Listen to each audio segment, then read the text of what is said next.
तो आज की इस वीडियो में हम करेंगे आंध्र महासागर का नितल उच्चावच यानी bottom relief of Atlantic ocean.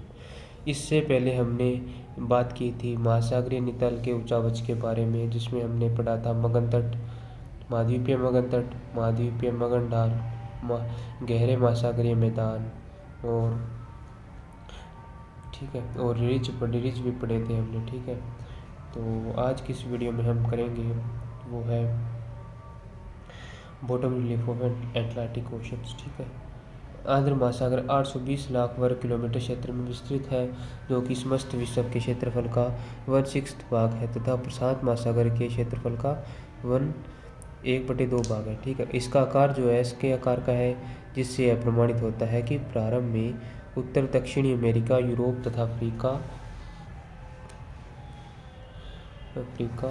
से मिले थे। ठीक है, यानी मिले हुए थे। बाद में महाद्वीपीय प्रवाह के कारण उत्तरी तथा दक्षिणी अमेरिका अलग होकर पश्चिमी दिशा में प्रवाहित हो गए, जिस कारण आंध्र महासागर का निर्माण हुआ। यानी आंध्र महासागर का निर्माण कैसे हुआ? उत्तरी दक्षिणी अमेरिका अलग होकर पश्चिमी दिशा में प्रवाहित होने लगे, यानी उत्तरी और दक्षिणी अमेरिका अफ्रीका और यूरोप से जुड़े हुए थे। ठीक है, और ये जब प्लेट विवर्तनिक क्रिया के कारण ये जब मतलब जुड़े हुए थे, देखिए मानिए ये यूरोप और अफ्रीका है। ठीक है, और ये है दक्षिण अमेरिका और उत्तरी अमेरिका, तो ये आपस में जुड़े हुए थे। ठीक है, तो प्लेट विवर्तनिक क्रिया के कारण ये दोनों क्या हुए? दूर हुए। दूर होने के क्या हुआ? बीच में अटलांटिक ओशन का निर्माण हुआ, जो एस आकृति का है। ठीक है, इसमें ये बताया गया है क्या हुआ है। ठीक है, 35 डिग्री दक्षिणी अक्षांश पर इसकी पूर्व से पश्चिमी चौड़ाई देखिए, 35 डिग्री जो दक्षिणी अक्षांश है वहाँ पर चौड़ाई कितनी है इसकी? पश्चिम से पूर्व 5920 किलोमीटर, यानी 6920 किलोमीटर। और भूमध्य रेखा की ओर यानी नत्र सकरा होता जाता है, यानी बीच में यह संकरा है। ठीक है, सौराक अंतरीप तथा लाइबेरिया तट के बीच चौड़ाई कितनी है? 2560 किलोमीटर। ठीक है, और उत्तर की चौड़ाई पुनः बढ़ती है, और जो 40 डिग्री उत्तरी अक्षांश पर यह 4800 किलोमीटर हो जाता है, 40 डिग्री उत्तरी अक्षांश पर। ठीक है, याद रखना है। ठीक है, सुदूर उत्तर में यह पुनः संकरा हो जाता है। यहाँ पर नॉर्वेजियन सागर, डेनमार्क जलडमरू, डेविस की खाड़ी द्वारा इसका संबंध आर्कटिक सागर से होता है। किसे? नॉर्वेजियन सागर, डेनमार्क जलडमरू, डेविस की खाड़ी द्वारा इसका संबंध आर्कटिक सागर से हो जाता है। ठीक है, सीमांत सागरों तथा विस्तृत महाद्वीपीय मगन तट के कारण आंध्र महासागर के समस्त क्षेत्रफल का 24% भाग 4800 मीटर से कम गहरा है। यानी जो आंध्र महासागर है उसका 24% भाग है वो 4800 मीटर से कम गहरा है। ठीक है, समझिए। आंध्र महासागर के नितल में निम्न 4 प्रमुख रूप देखने को मिलते हैं, जिसमें हमने बात की थी महाद्वीपीय मगन तट। ठीक है, अब हम बात करते हैं इसकी। तो आंध्र महासागर के दोनों तटों पर पर्याप्त विस्तृत है। ठीक है, मगन तट है जो, और इनकी चौड़ाई जो है 80 किलोमीटर से अधिक है। ठीक है, और कहीं कहीं पर क्या है, ये 2 से 4 किलोमीटर ही रह जाती है। ठीक है, इसकी चौड़ाई जो है। ठीक है, वास्तव में मगन तट की चौड़ाई समीपी तट के उच्चावच पर आधारित होती है।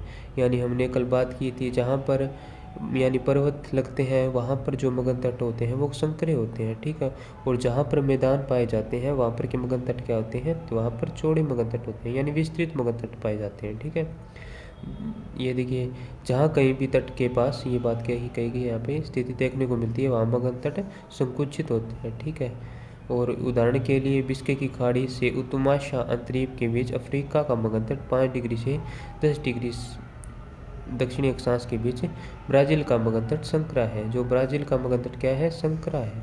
ठीक है, ये बात याद रखनी, किस कारण है? पर्वत के कारण। ठीक है, इसके विपरीत उत्तरी अमेरिका के उत्तर पूर्वी भाग तथा उत्तर पश्चिमी यूरोप के मगन तट 240 से 400 किलोमीटर तक चौड़े हैं।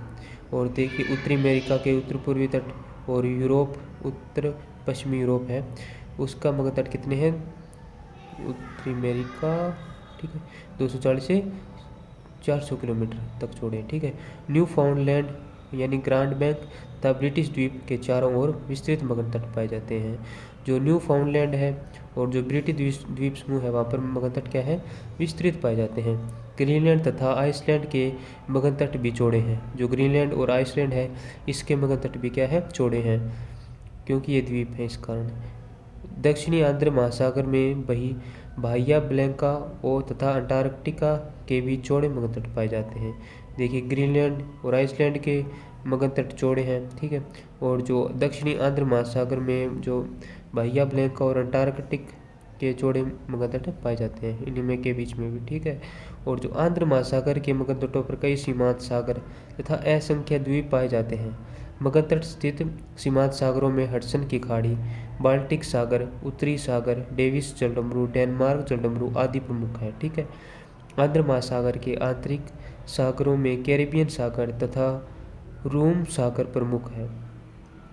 मगन तट स्थित द्वीपों में ब्रिटिश द्वीप, न्यूफाउंडलैंड, पश्चिमी द्वीप समूह चाप, Iceland, Bermuda, Saint Helena, Trinidad, Falkland, Shetland और दक्षिणी Orkneys, Georgia, Sandwich, Canary Cape Verde आदि क्या है, प्रमुख है, ठीक है। ये याद रखने हमें, ठीक है। ब्रिटिश द्वीप, न्यूफाउंडलैंड, पश्चिमी द्वीपचाप, Iceland, Bermuda, Saint Helena, Trinidad, Falkland, Shetland, दक्षिणी Orkneys, Georgia, Sandwich, Canary Cape Verde आदि प्रमुख है, ठीक है। अब हम बात करते हैं मध्य अटलांटिक तट की, जो आंध्र महासागर में पाया जाता है, ठीक है। इसकी बात करते हैं। मध्य अटलांटिक कटक उत्तर में आइसलैंड से, दक्षिण में देखिए आइसलैंड से इसका विस्तार बताया गया है बोवेड द्वीप तक एस आकार में है, ठीक है। और इसके जो लंबाई है 1440 किलोमीटर लंबाई है, ठीक है इसकी।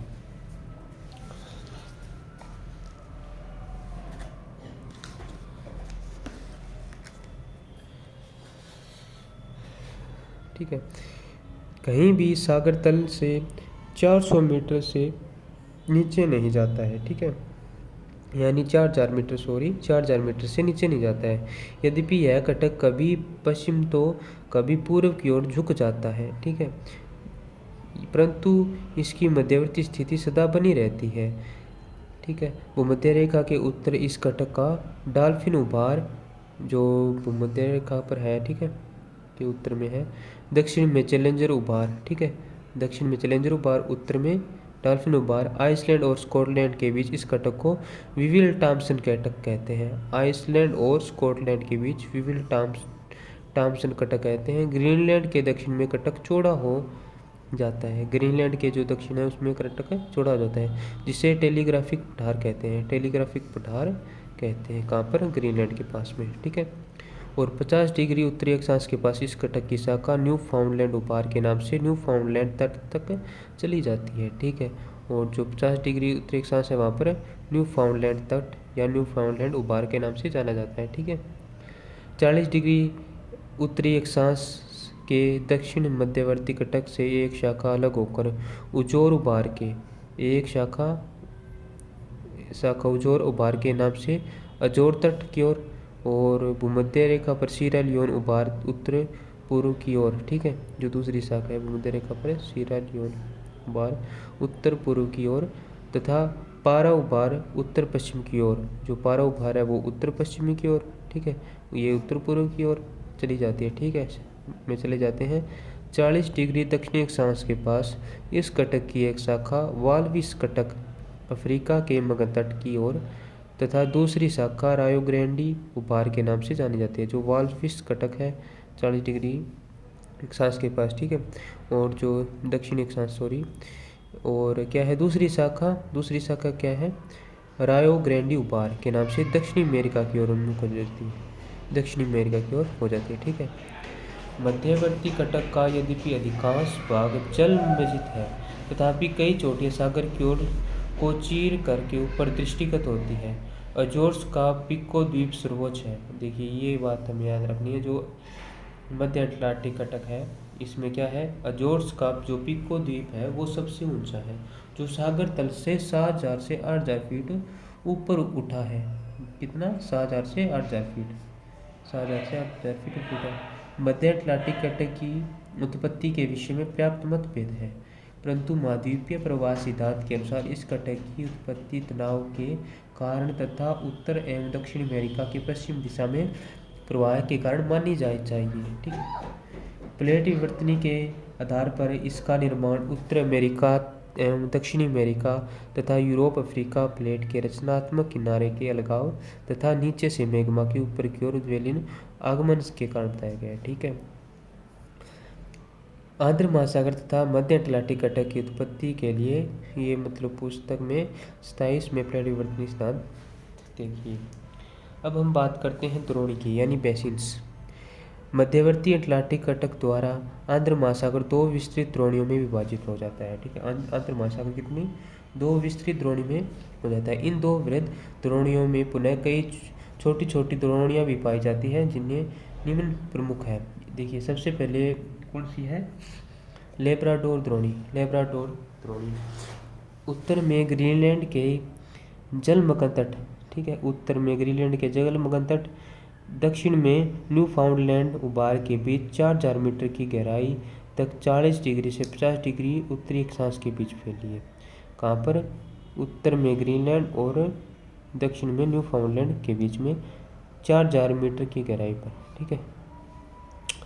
और देखिए उत्तरी अमेरिका द्रोणी, दूसरी कौन सी है, उत्तरी अमेरिका द्रोणी, उत्तरी आंध्र महासागर की सबसे बड़ी द्रोणी है। देखिए उत्तरी आंध्र महासागर की सबसे बड़ी द्रोणी है, जिसका विस्तार 12 डिग्री से 40 डिग्री उत्तरी अक्षांश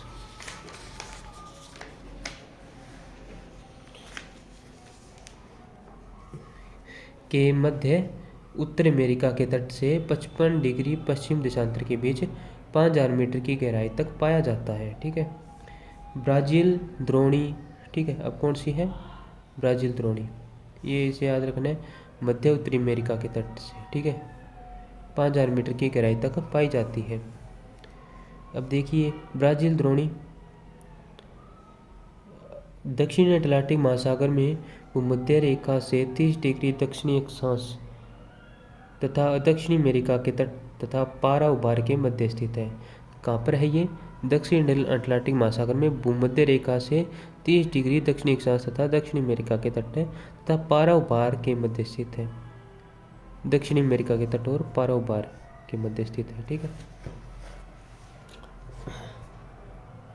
देखिए अब थोड़ा मैप भी देख लेते हैं। देखिए ये रहा नॉर्थ अमेरिका, ये साउथ अमेरिका, ये यूरोप और ये अफ्रीका। ठीक है। तो अब हम देखते हैं कुछ बातें। देखिए टेलीग्राफ पठार, ये यहाँ पे पाया जाता है टेलीग्राफ पठार। ठीक है। और दक्षिणी नॉर्थ अमेरिकन बेसिन्स, ठीक है, ये अटलांटिक महासागर आ गया। ठीक है। ये जो दिखाई दे रहा है रिज, ये मिड अटलांटिक रिज है। ठीक है, ये ठीक है, यानी मध्य अटलांटिक रिज। ठीक है। और ये देखिए ब्राज़ील बेसिन, ठीक है, ये डॉल्फिन उभार है। ठीक है। ये केप वर्डे बेसिन, ठीक है, ये कनारी बेसिन है, यहाँ पे कनारी बेसिन है। ठीक है। और ये स्पेनिश बेसिन है। ठीक है। और ये विवले उभार, विवले राइज। ठीक है। और ये गायना बेसिन, ये गायना बेसिन है अफ्रीका के पास में। ठीक है। और ये अंगोला बेसिन, यहाँ पे अंगोला बेसिन है। ठीक है। फिर ये वालविसन कटक, ठीक है, ये कैप बेसिन, और ये अटलांटिक और भारतीय कटक। ठीक है। इंडियन अटलांटिक इंडियन रीच है। ठीक है। और ये चैलेंजर उभार, ये कुछ चीज़ें हैं हमें याद रखनी चाहिए। ये मध्य अटलांटिक कटक आ गया। ठीक है। ये यहाँ से शुरू होता है और ये यहाँ तक आ जाता है। ठीक है। ये अब देख लेते हैं जैसे क्या क्या याद रखना है। टेलीग्राफिक पठार, विवले राइज या विवले उभार। ठीक है। ये कनारी बेसिन आ गया, ये स्पेनिश बेसिन आ गया, ये नॉर्थ अमेरिकन बेसिन आ गया, ये केप वर्डे बेसिन आ गया, ये गायना बेसिन आ गया, ये डॉल्फिन उभार, ये ब्राज़ील बेसिन, ये चैलेंजर उभार, ये अंगोला बेसिन, ये वालविस कटक, ये कैप बेसिन और ये अटलांटिक भारतीय कटक आ गया। ठीक है। तो अब चलते हैं, अब कौन सा है, अब है स्पेनिश द्रोणी। यह स्पेनिश द्रोणी मध्य अटलांटिक कटक के पूर्व में आइबेरियन द्वीप प्रायद्वीप आइबेरियन द्वीप के पास में, ठीक है, ये याद रखना। स्पेनिश द्रोणी का विस्तार पाया जाता है, ठीक है। और ये उत्तर दक्षिणी किनारी बेसिन 2 वृत्ताकार द्रोणियों से मिलकर बनी है, इसका विभाजन उच्च भाग द्वारा होता है, ठीक है। ये फिर है केप वर्डे बेसिन, मध्य अटलांटिक कटक तथा अफ्रीका के मध्य 10 डिग्री से 23 डिग्री उत्तरी अक्षांश के बीच 5000 मीटर। ये कहाँ पे है? मध्य अटलांटिक कटक और अफ्रीका के मध्य, ठीक है। गायना द्रोणी, देखिए ये होगी केप वर्डे बेसिन होगी, ठीक है। फिर है गायना, ये गायना बेसिन होगी, ठीक है। ये आगे आएगी, ये अंगोला बेसिन होगी, ठीक है। इसकी और ये केप बेसिन, ठीक है, ये केप बेसिन होगी। ये अंगुलहास द्रोणी होगी, ठीक है। अब देखिए गायना बेसिन कहाँ पे है? गायना बेसिन ये रेडी, इसके बारे में बात करें। गायना कटक तथा सीरा लियोन, गायना कटक और सीरा लियोन के मध्य उत्तर पश्चिम से दक्षिण पूर्व दिशा में 4000 से 5000 मीटर की गहराई तक विस्तृत है, ठीक है। फिर अंगोला द्रोणी, अंगोला द्रोणी अफ्रीका के तट से प्रारंभ होकर पूर्व से दक्षिण पश्चिम दिशा में वाल्विस कटक, जो वाल्विस कटक है वहाँ तक 5000 मीटर की गहराई तक फैली है, ठीक है। केप बेसिन अक्षांशों के मध्य अफ्रीका के पश्चिम में स्थित है, ठीक है। अंगुलहास उत्तमाशांत द्वीप के दक्षिण में, ठीक है, इसका विस्तार पाया जाता है 40 डिग्री से 50 डिग्री, ठीक है। ये कुछ द्रोणियाँ थी जिन्हें हमें याद करना है, ठीक है। तो थोड़ा थोड़ा देख लेते हैं। सबसे पहले कौन सी थी? लेब्राडोर द्रोणी, ये उत्तरी ग्रीनलैंड, ठीक है, और दक्षिण में न्यू फाउंडलैंड के बीच में है, ठीक है। और फिर है उत्तरी अमेरिका द्रोणी, ठीक है, इसका तो आपको पता ही होगा, इसकी लोकेशन वगैरह। तो फिर कौन सी आगे, ठीक है। फिर आगे ब्राज़ील द्रोणी, ब्राज़ील द्रोणी दक्षिणी अटलांटिक महासागर में दक्षिण अमेरिका के तट तथा पाराउबार के मध्य स्थित है, ठीक है।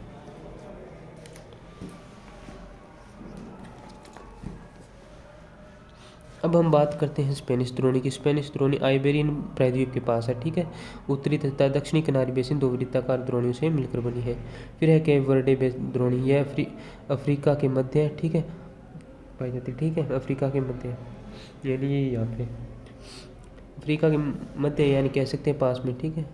फिर है गायना द्रोणी, ठीक है, गायना कटक और सीरा लियोन के मध्य, देखिए गायना कटक और सीरा लियोन की।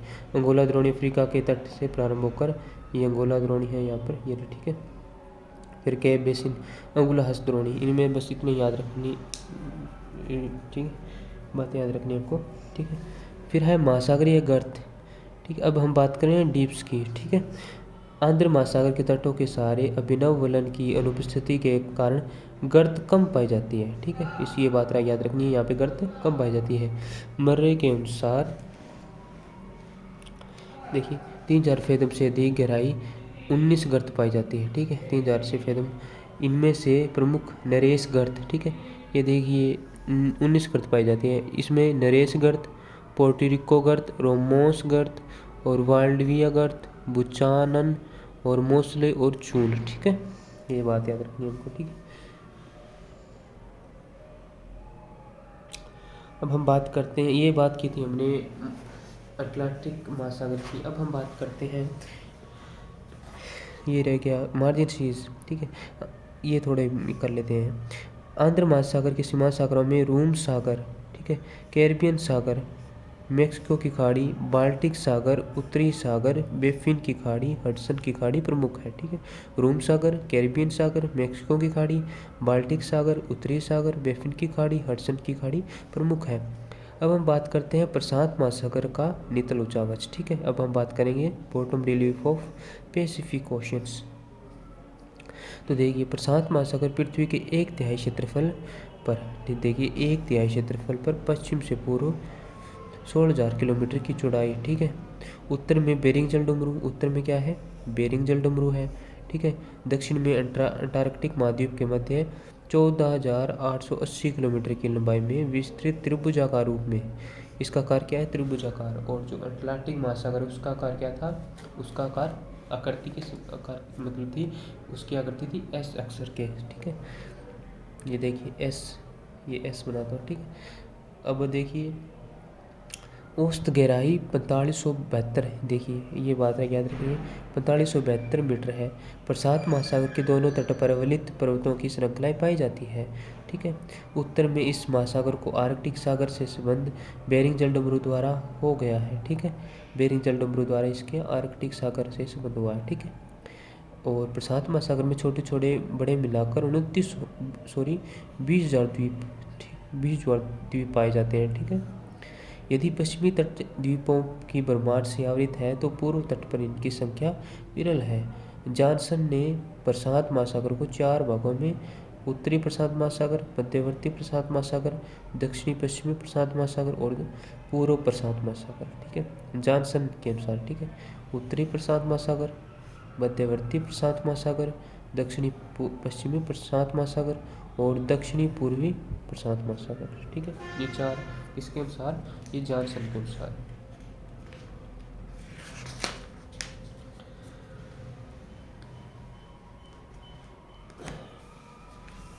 अब हम बात करते हैं इसमें महाद्वीपीय मगध तट, जो प्रशांत महासागर में पाए जाते हैं। महाद्वीपीय मगध तट की बात करते हैं। प्रशांत महासागर के थोड़ा बेहतर कर लेता हूँ। ठीक है, देखिए प्रशांत महासागर के पूर्वी तथा पश्चिमी तटों के सहारे मगध तट में पर्याप्त अंतर पाया जाता है। पश्चिमी तट अर्थात एशिया के पूर्वी तट तथा ऑस्ट्रेलिया के पूर्वी तट के सहारे मगध तट अत्यधिक विस्तृत है। एशिया के पूर्वी तट, ऑस्ट्रेलिया के पूर्वी तट अत्यधिक विस्तृत। ठीक है, मगध तट जो है विस्तृत है। इनकी चौड़ाई क्या है, 160 से 1600 किलोमीटर। देखिए काफ़ी ज़्यादा, चौड़ाई कितनी है, औसत चौड़ाई 160 से 1600 किलोमीटर है और गहराई 1000 से 2000 मीटर है। ठीक है, पाई जाती है। इन विस्तृत मगध तटों पर असंख्य द्वीप, देखिए असंख्य द्वीप पाए जाते हैं। कैरोल्स द्वीप, जापान द्वीप, फिलीपाइंस, इंडोनेशियन और न्यूजीलैंड। ठीक है, कई आंतरिक और सीमांत सागर, देखिए बेरिंग सागर, ओखोटस्क सागर, जापान सागर, पीत सागर, चीन सागर, जावा सागर, कोरल सागर। ठीक है, पाए जाते हैं। प्रशांत महासागर के पूर्वी या अमेरिका के पश्चिमी तट पर पर्वतीय मेखलाओं के कारण मगध तट कम विस्तृत है। देखिए प्रशांत महासागर का जो पूर्वी है या अमेरिका का जो पश्चिमी तट है, अमेरिका के पश्चिमी तट पर क्या है, पर्वतीय मेखलाओं के कारण, पर्वत के कारण क्या है, मगध तट कम विस्तृत है। ठीक है, इनकी औसत चौड़ाई है जो मतलब यहाँ पे पाई जाती है, उस चौड़ाई कितनी है, 80 किलोमीटर तक की है। ठीक है, अब हम बात करते हैं रिज की, कटक की। प्रशांत महासागर में आंध्र महासागर तथा हिंद महासागर के समान मध्यवर्ती कटक नहीं पाए जाते हैं। ठीक है, ये बात याद रख लें, सेंट्रल रिज नहीं पाए जाते हैं। कुछ बिखरे कटक अवश्य मिलते हैं। पूर्वी प्रशांत कटक, जिसे देखिए पूर्वी प्रशांत कटक, जिसे अल्बर्टास पठार के नाम से जाना जाता है, 1600 किलोमीटर की चौड़ाई में विस्तृत है। 1600 किलोमीटर चौड़ाई और 23 डिग्री से 35 डिग्री दक्षिण के मध्य इसकी 2 शाखाएं हो जाती है। पूर्वी शाखा चिली तट की ओर, देखिए पूर्वी शाखा चिली तट की ओर, ठीक है, और पश्चिमी शाखा ईस्टर्न आइसलैंड रिज के नाम से दक्षिण की ओर चली जाती है। दूसरा प्रमुख कटक न्यूजीलैंड रिज है। ठीक है, जो कि सागर से 200 से 2000 मीटर तक गहरा है। ऑस्ट्रेलिया के ग्रेट बैरियर रीफ के पश्चिम में क्वींसलैंड पठार प्रमुख कटक है। मध्य प्रशांत महासागर का सर्वाधिक महत्वपूर्ण कटक हवाईयन उभार है। ठीक है, जो कि 960 किलोमीटर की चौड़ाई तथा 2640 किलोमीटर की लंबाई में फैला है। ठीक है, यह क्या है, जो ऑस्ट्रेलिया का जो ग्रेट बैरियर रीफ है, इसके पश्चिम में क्वींसलैंड पठार प्रमुख है। ठीक है, क्वींसलैंड पठार प्रमुख कटक है। ठीक है, ऑस्ट्रेलिया के। ठीक है, कहाँ पर है, ग्रेट, ये भी थोड़ा याद रखने, ग्रेट बैरियर रीफ। ठीक है, प्रशांत महासागर का सर्वाधिक महत्वपूर्ण कटक, देखिए हवाईयन उभार है। सर्वाधिक महत्वपूर्ण कटक कौन सा, जो 960 किलोमीटर की चौड़ाई से और 2640 किलोमीटर की लंबाई में फैला है। ठीक है, अब हम बात करते हैं द्रोणी की, रिज। ठीक है, रिज की बात करते हैं।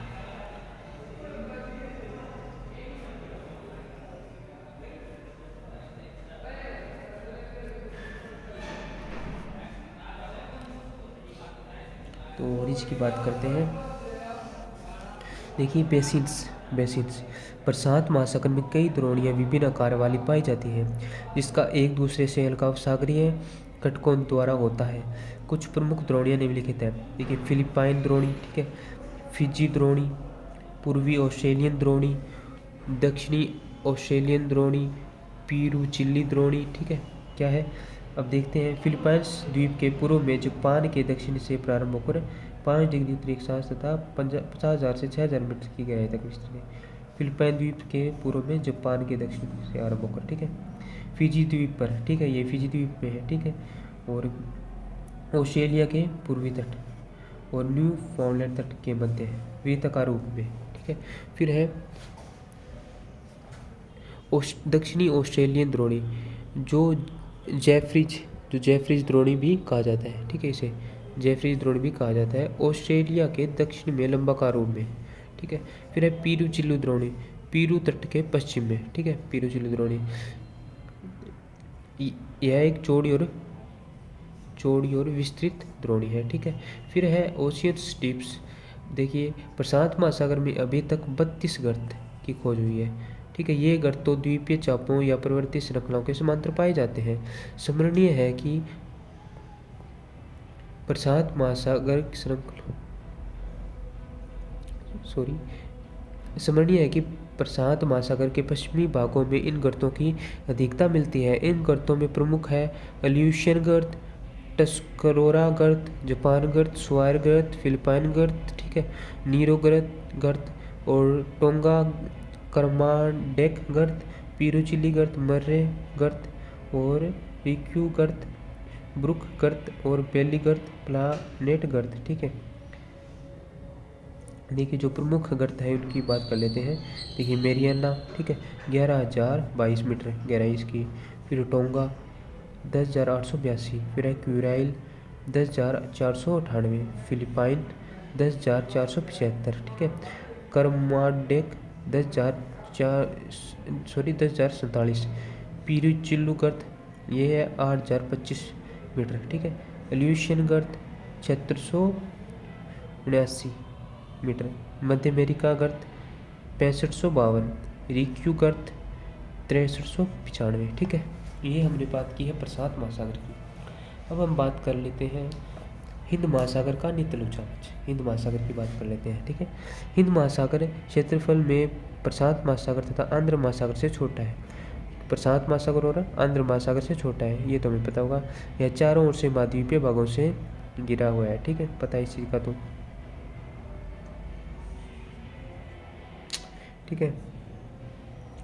दक्षिण में अंटार्कटिका के पास इसका संबंध प्रशांत महासागर तथा आंध्र महासागर से हो जाता है, ठीक है। ये तो नॉर्मली बात, ठीक है। महासागर की औसत गहराई, ये बात याद रखनी चाहिए, औसत गहराई कितनी है, 4,000 मीटर के आसपास है। हिंद महासागर के तट का अधिकांश भाग गोंडवाना के ब्लॉक पर्वतों से निर्मित है। गोंडवाना के ब्लॉक पर्वत से निर्मित अधिकांश भाग, ठीक है, ठोस तथा सघन हो गया है। पूर्वी द्वीप के तट के सहारे विलित पर्वतों की श्रृंखलाएं भी पाई जाती हैं।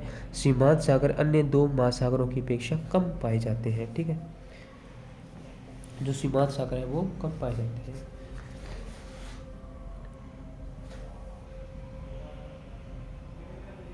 अब हम बात करते हैं सीमांत सागरों के। मोजम्बिक चैनल, अंडमान सागर, लाल सागर, ये सीमांत सागर है, ठीक है। फारस की खाड़ी आदि प्रमुख है, ठीक है।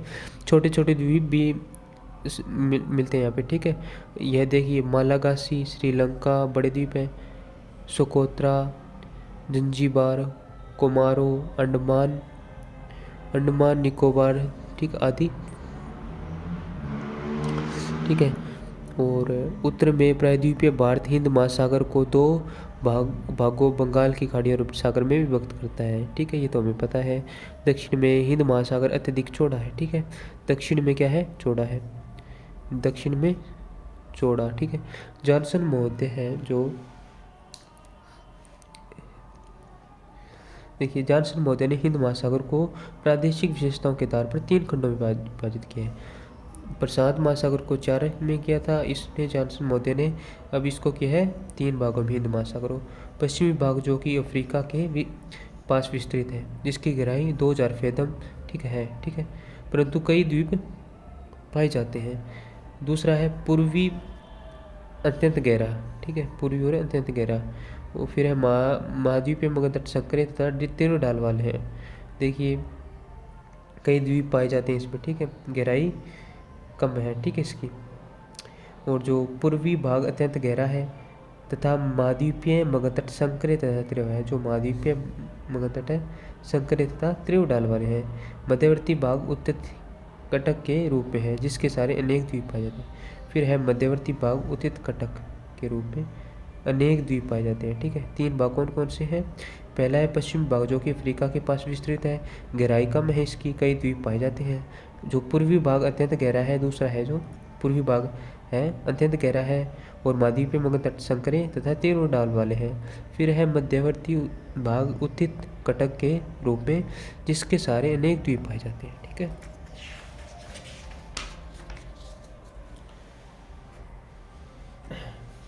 अब हम बात करते हैं हिंद महासागर में जो मगध तट है उनकी। देखिए मगध तट, हिंद महासागर के मगध तटों में चौड़ाई की दृष्टि से पर्याप्त विविधता पाई जाती है। बंगाल की खाड़ी, अरब सागर के सारे चौड़े मगध तट पाए जाते हैं। जो बंगाल की खाड़ी है, अरब सागर है, चौड़े मगध तट पाए जाते हैं, ठीक है। अफ्रीका के पूर्वी भाग में भी चौड़े मगध तट है, ठीक है। इसका अधिकतम विस्तार मालागासी जो अफ्रीका है, ठीक है, मालागासी के पास है, यानी मेडागास्कर के पास। वास्तव में मालागासी मगध तट पर ही विस्तृत है, ठीक है। इस तरह पश्चिम में मगध तटों की औसत चौड़ाई 640, पश्चिम में चौड़ाई कितनी है? 640। पूर्व में मगध तट क्या है? संकरे, ठीक है। जावा सुमात्रा के पास इनकी चौड़ाई 160 किलोमीटर ही रह जाती है। अंटार्कटिक महाद्वीप के सारे मगध तट संकरे हैं, ठीक है। अंटार्कटिक के पास भी मगध तट संकरे, ठीक है। फिर है मध्यवर्ती कटक। अब कटक की रीजस की बात कर लेते हैं हम, सेंट्रल रीजस की। तो देखिए हिंद महासागर में प्रायद्वीपीय भारत के दक्षिण से प्रारंभ होकर मध्यवर्ती कटक में अंटार्कटिका तक क्रमबद्ध श्रृंखला में, अंटार्कटिका तक क्रमबद्ध श्रृंखला, कहाँ से? दक्षिण से, भारत के दक्षिण से श्रृंखला के रूप में उत्तर से दक्षिण दिशा में पाए जाते हैं। कई स्थानों पर इस कटक से शाखाएं निकलकर महाद्वीपों की ओर चली जाती हैं, ठीक है। जहाँ कहीं भी यह कटक या उसकी शाखाएं सागर तल के ऊपर प्रकट होती है वहाँ पर अनेक द्वीप पाए जाते हैं। मुख्य कटक, ठीक है। उत्तर में प्रायद्वीपीय भारत के मगध तट से प्रारंभ होकर जहाँ पर इसकी चौड़ाई 320 किलोमीटर हो जाती है, जो मुख्य कटक है, प्रायद्वीपीय भारत के मगध तट से प्रारंभ होता है। इस भाग को लक्षद्वीप चेगोस के नाम से जाना जाता है, ठीक है। इस कटक का पुनः दक्षिण की ओर विस्तार है, ठीक है। मध्य रेखा में 30 डिग्री दक्षिणी अक्षांश के मध्य इसका नाम चेगोस सेंट, मध्य रेखा के पास, ठीक है, चेगोस सेंट पाल कटक हो जाता है, जिसकी चौड़ाई 320 उतनी रहती है। दक्षिण जाने पर 30 से 50 डिग्री अक्षांश के मध्य इस कटक की चौड़ाई 1600 किलोमीटर हो जाती है, ठीक है। और ये चौड़ा हो जाता है तथा इसे क्या एम्स्टर्डम सेंट पाल पठार के नाम से जाना जाता है, ठीक है। 1600 किलोमीटर चौड़ाई, ठीक है। दक्षिण जाने पर 50 डिग्री दक्षिणी अक्षांश के दक्षिण में इस कटक की 2 शाखाएं हो जाती है, ठीक है। पश्चिम में करगुलेन गासपर कटक, ठीक है। फिर है पूर्व शाखा जो पश्चिम में करगुलेगेस गासपर पूर्वी शाखा इंडियन आर्कटिक कटक के नाम से विख्यात है।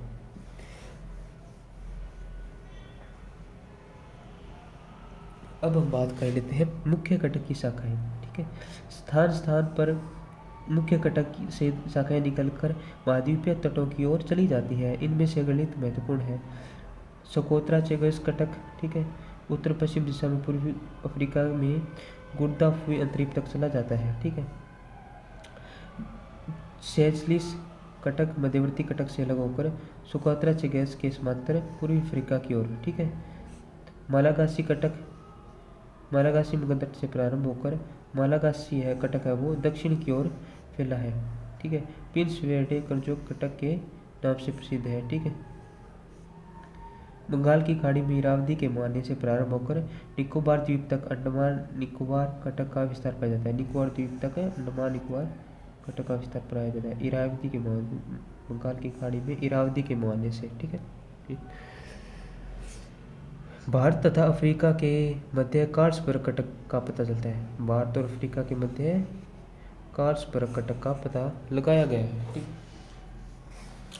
अब हम बात करते हैं कटक पर स्थित द्वीप की।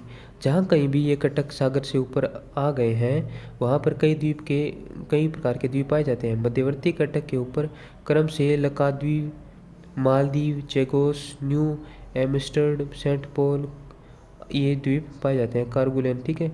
अन्य बिखरे कटक पर जो स्थित द्वीप हैं सेचलिस, प्रिंस एडवर्ड, क्रोजेट आदि प्रमुख है।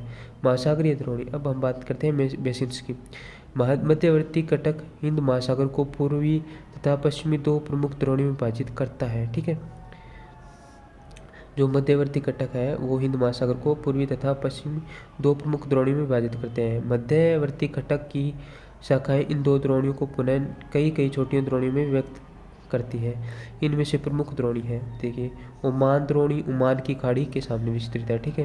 अरेबियन द्रोणी चेगोस कटक और सेकोत्रा चेगोस कटक के मध्य वृत्ताकार रूप में अफ्रीका तथा प्रायद्वीपीय भारत के तट के बीच। ठीक है।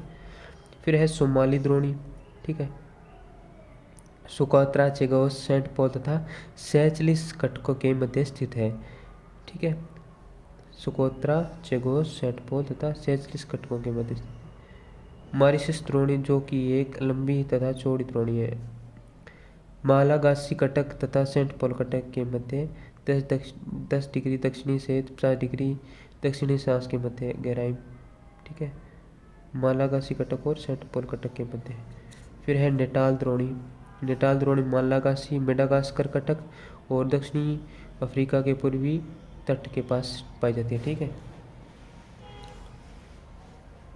अब हम बात करते हैं